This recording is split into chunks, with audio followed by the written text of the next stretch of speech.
자, 반갑습니다. 배동찬 교수의 맛있는 돈 이야기의 배동찬입니다. 자, 여러분 반갑습니다.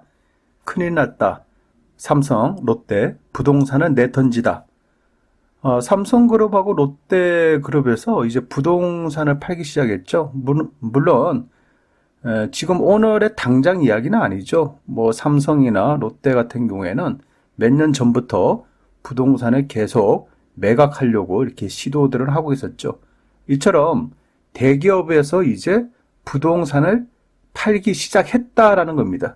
그러면 여러분 아시다시피 삼성이나 롯데나 부동산으로 흥한, 물론 이제 뛰어난 기술력도 있었죠. 하지만 부동산 투자를 잘하는 그런 뭐 대기업이었다라고 볼 수도 있지 않겠습니까? 이제 그런 대기업에서도 부동산을 팔기 시작했다는 겁니다. 그러면 우리들의 부동산 투자 전략, 아니면 우리들이 현재 가지고 있는 부동산을 어떻게 해야 되냐, 이제 그런 부분에 대해서 우리가 생각을 좀 하셔야 되겠죠. 그래서 오늘은 삼성이나 롯데처럼 대기업들이, 또한 중소기업들이 부동산을 팔기 시작하는데 우리들은 어떠한 대응 전략을 세워야 되는지 그 부분에 대해서 한번 설명을 한번 해보도록 하겠습니다. 먼저 이 부동산 투자의 정설이 있죠. 정부의 개발 계획에 관심을 가져라. 뭐 당연한 거죠. 정부가 뭐 신도시를 개발하겠다, 아니면 뭐 행정수도를 만들겠다라고 한다면 좀 여러분들이 관심을 가지셔야죠. 물론 정부가 이렇게 개발 계획을 가진다라고 하더라도 관심 없는 분들도 많아요. 거의 뭐 제가 생각하는 점은 약 95%는 부동산에 대해서 관심이 없어요. 그리고 5%에 해당되는 사람들만 부동산에 관심이 있고, 그러한 사람들이 결국 부동산 투자로 인해서 돈을 버는 거 아니겠습니까? 두 번째로 본다면 대학교 설립 지역에 관심을 가져라. 세 번째로 본다면 대기업이 투자하는 지역에 관심을 가져라라는 거죠. 그러면 이처럼 이런 지역에 왜 관심을 가져야 되냐? 아파트나 뭐 대학이 들어선다, 또 대기업 공단이 들어온다고 한다면 당연히 일자리를 찾아서, 또한 대학교를 찾아서 인구들이 증가가 되겠죠. 사람들이 막 다가오겠죠. 또한 대기업이 됐든 뭐 대학교가 됐든, 또 국가의 개발 계획에 의해서 이제 신도시가 조성이 되든, 이런 지역의 특징을 본다면 좋은 환경이지 않습니까? 또 좋은 일자리가 또 창출되는 거 아닌가요? 그러면 좋은 환경에다가 좋은 일자리로 인해서 소득이 증가되겠죠. 소득이 증가되니까 또다시 인구가 증가되고, 또 소득이 증가되다 보니까 소비가 증가되겠죠. 그러다 보면 부동산 가격 또한 상승한다는 거죠. 따라서 이러한 정보에 의해서 부동산에 투자를 한 사람들은 시세 차익을 얻게 된다는 거죠. 그런데 이제 이런 정서는 이제는 약간 안 맞는, 어떻게 보면 시대에 뒤처져 버린 그런 투자의 정설이 되었다는 겁니다. 왜 그러냐라고 하면 첫 번째로 본다면 정부의 개발 계획인데요. 정부가 개발 계획을 한다고 해서 무조건 부동산 가격이 폭등한다는 건 아니라는 얘기예요. 즉, 정부의 개발 계획 중에서도 중앙정부가 발표하는 개발 계획이 있고 지방자치정부가 발표를 하는 개발 계획이 있다는 거 아닙니까? 이 중에서 우리가 눈여겨봐야 되는 거는 중앙정부의 개발 계획이라는 거죠. 즉, 행정수도를 이전하겠다, 상기 신도시를 개발하겠다, 택지 개발을 하겠다, 철도 도로를 깔아주겠다, 이런 부분에 관심을 가지시고, 지방정부에서 하는 개발 계획, 뭐 시골의 무슨 군에서 뭐를 하겠다, 뭐 산업단지 이걸 뭐 유치하겠다, 또 도로를 깔아주겠다, 이런 것까지 서울 강남에 있는 사람들이 돈을 가지고 투자를 안 한다는 얘기예요. 이제는 굵직굵직한 중앙정부의 개발 사업에만 관심을 가지고 투자를 하는 거지, 지방정부의 작은 개발 계획까지 투자를 안 한다는 거. 즉, 시대가 많이 바뀌었다는 거예요. 두 번째로 본다면 대학교 설립 지역에 관심을 가져라라는 얘기인데, 뭐 대학교가 들어서면 학생들이 들어서겠죠. 학생들이 들어서면 이제 뭐 기숙사가 됐든 뭐 하숙집이 됐든, 아니면 뭐 다가구 주택, 원룸 투룸이 됐든, 그리고 학생들이 또 밖에 나와서 식사를 하지 않습니까? 또 뭐 맥주라도 한잔 해야 되고, 또 커피라도 마셔야 되고. 그래서 대학교가 들어선다는 거는 그 일대가 상권이 발전할 가능성이 굉장히 높았다는 거죠. 그렇지가 않나요? 그러다 보면 부동산 가격이 자연스럽게 가격이 상승한다는 얘기죠. 그런데 지금에 와서 보니까 학생 숫자가 감소가 돼요. 인구가 감소되니까. 그러면 대학 정원은 조금씩 늘어나는데 학생 숫자가 부족하다는 얘기예요. 즉, 전국에 있는 대학이 이제는 학생 숫자가 부족한 미달 사태가 발생이 되고 있었다는 겁니다. 과거에는 대학교만 들어서면 그 일대는 부동산 가격이 상승했는데 지금은 대학생 숫자가 감소되었다니까요. 앞으로 대학생 숫자는 더 감소가 될 겁니다. 그래서 대학교 설립 지역, 미래를 본다면 이제 대학교가 이제 정원 축소가 되고 있는 대학교마저 이제 축소되지 않습니까? 폐교를 시키는 그런 단계에 와 있지 않습니까? 그래서 이제는 지방 대도시에 있는 대학교 주변에 뭐 부동산 투자처다 이렇게 말하기는 굉장히 어렵고요. 또 대학교가 앞으로는 설립되기도 힘들다라고 이렇게 말씀드릴 수가 있을 것 같아요. 따라서 미래를 놓고 본다면 대학교 설립 지역에 관심 가져라. 요 얘기는 이제는 다소 틀린 말이 될 것이다 라고 볼 수가 있는 거죠. 세 번째로 본다면 대기업 투자 지역에 관심을 가져라. 뭐 삼성이 투자하는 지역, 현대가 투자하는 지역, 롯데가 투자하는 지역, 요런 지역에 관심들을 예전에 많이 가졌죠. 예를 들어서 뭐 수원하면 삼성전자 아닙니까? 그 다음에 천안 아산 같은 경우도 그렇고, 즉 삼성이 투자하는 지역이나 현대가 투자하는 지역, 롯데그룹이 투자하는 지역에 대해서는 우리들은 관심을 가질 수밖에 없었다는 얘기죠. 그런데 현재 삼성그룹은요, 2015년부터 해서 2018년 2월달까지 이제 삼성중공업, 삼성생명, 또 삼성물산, 삼성그룹이 가지고 있는 이런 부동산들을 이제 매각하기 시작을 했다는 겁니다. 특히 삼성그룹의 상징성이라고 볼 수 있는 서초 삼성사업까지 매각을 하고 있지 않습니까? 그러면 삼성그룹에서 이처럼 그러한 이유가 무엇이냐? 그러한 이유는 신사업에 주력하겠다. 그리고 지배구조 개편을 하겠다는 거 아닙니까?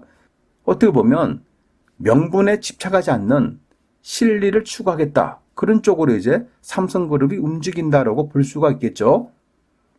두 번째로 보면 신격훈 명예회장이 계시죠. 요분이 부동산에 관련해서 유명한 말씀을 남깁니다. 부동산은 사두면 언젠가는 돈이 된다.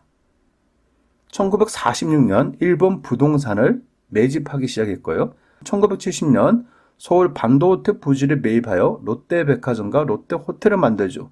그리고 1982년 서울 잠실에 무려 6만 5천 평을 매입을 합니다. 그 당시만 하더라도 잠실이라 하더라도 허벌판이었다고 그러죠. 요런 땅을 미리 선점했다라고 볼 수가 있겠죠. 그래서 일생 동안 매입한 부동산이 약 10조 원이 된다는 얘기죠.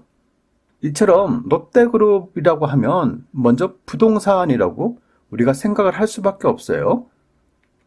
그런데 현재 롯데그룹은 2014년 롯데백화점 분당점하고 롯데마트 도봉, 구로, 분당 수지, 부산 사상, 전북 익산점을 5천여 원에 매각을 했죠. 그리고 현재도 추가로 8개 점포를 매각 검토 중에 있으며 롯데 칠성음료, 롯데제과의 부동산도 매각 검토 중이라는 겁니다.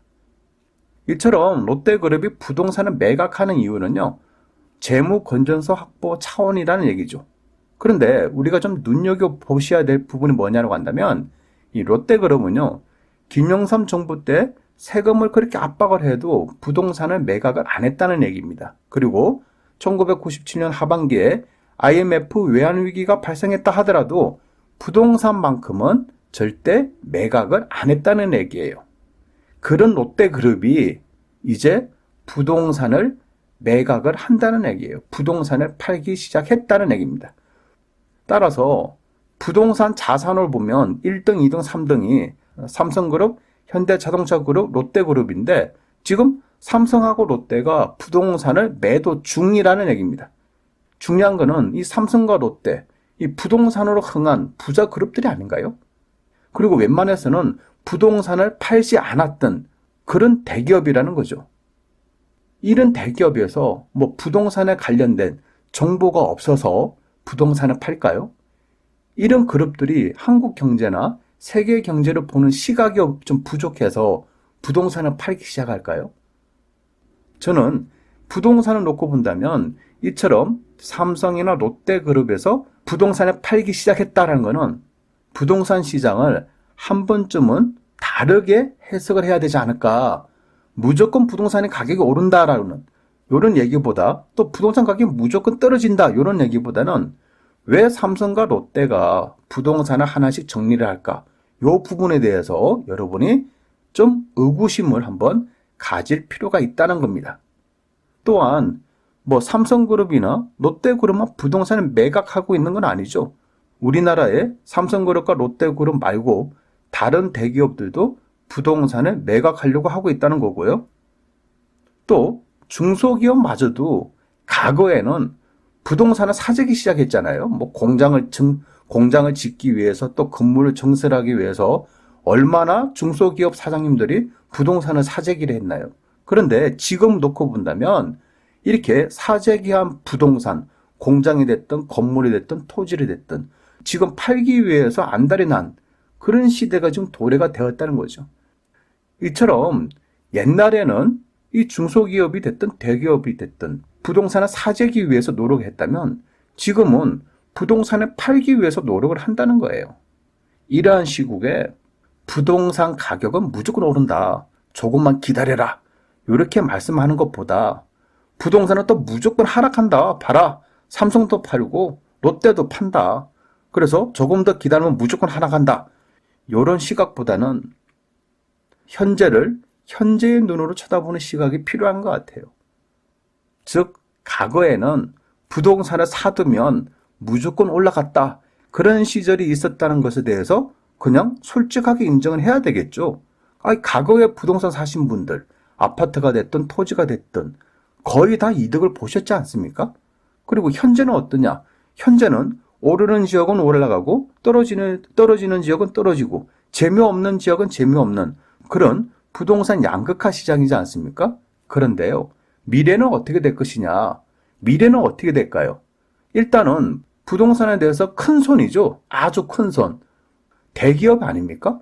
삼성이 땅을 사들이고 롯데가 땅을 사들이고 현대자동차 그룹이 땅을 사들이고 대기업들이 땅을 사고 중소기업들이 땅을 사면 그 지역 부동산은 올라가겠죠. 하지만 지금 서서히 대기업들이 땅을 팔기 시작한다는 얘기고 부동산을 팔기 시작했다는 얘기예요. 그러면 미래의 부동산은 어떻게 될 것이냐? 제가 보는 점은 미래의 부동산은 지금보다는 재미가 더 없을 가능성이 많다라는 겁니다. 옛날처럼 사두면 무조건 올라가는 그런 시절이 아니라는 얘기죠. 왜냐고요? 예전에 부동산 투자의 정설입니다. 정부의 개발 계획에 관심을 가져라. 대학교 설립 지역에 관심을 가져라. 대기업 투자 지역에 관심을 가져라 아닙니까? 그런데 요거는 다 이제 과거의 투자 정설이 돼버렸잖아요. 정부의 개발 계획 중에서도 중앙정부의 개발 계획만 관심을 가져라. 대학교 설립 지역, 이제는 대학교 설립이 안 돼요. 있는 대학마저 없어지는데. 그렇지가 않나요? 그리고 대기업 투자 지역, 대기업들도 부동산을 팔기 시작했다는 얘기예요. 이처럼 부동산은 과거와 현재와 미래를 놓고 본다면 현재 너무나 많이 변화되고 있다는 얘기예요. 따라서 이제부터는 여러분들이 부동산을 바라다보는 시각이 본인만의 투자 원칙을 가지고 계셔야 돼요. 그리고 철저한 분석과 오르는 지역과 안전한 부동산만 여러분들이 투자에 관심을 가지셔야 된다는 얘기예요. 친구 따라 강남 간다고 그냥 친구 따라 기획부동산 가고 친구 따라 오피스텔 사고 친구 따라 테마상가 사고 요렇게 했다가는 큰일 난다는 얘기입니다. 앞으로의 부동산은 분명한 거는 지금보다 더 안 좋을 가능성이 많다라고 이렇게 말씀드리고 싶어요. 이상까지 배종찬 교수의 맛있는 도움 이야기였습니다. 감사합니다.